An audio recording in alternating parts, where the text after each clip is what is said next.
Halo teman-teman, apa kabar Kota Makassar? Ini kita motovlog lagi dari arah flyover menuju daerah Mall Panakukang ya. Ini kalau sore-sore hari begini, daerah sini lumayan cukup adem ya.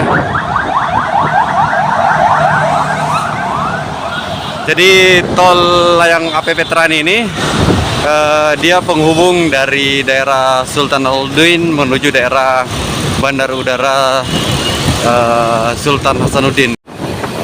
Jadi berbicara tentang tol AP Veteran ini, tol layang AP Veteran ini.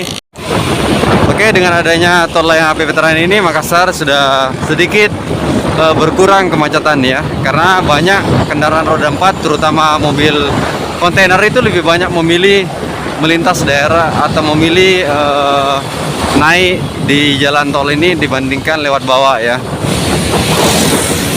Jadi sudah lumayan cukup, nggak terlalu macet lagi lah ya.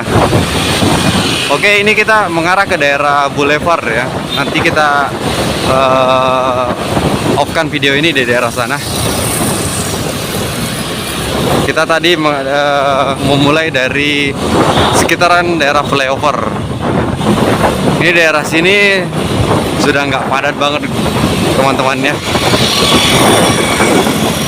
Sudah lancar meriah.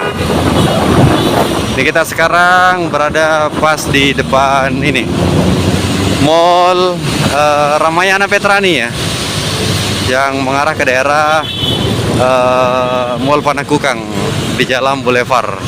Teman-teman bisa scroll channel inilah ya sebagai referensi ke teman-teman kalau mau tahu tentang situasi Makassar ya. Oke, makasih banyak. Next video.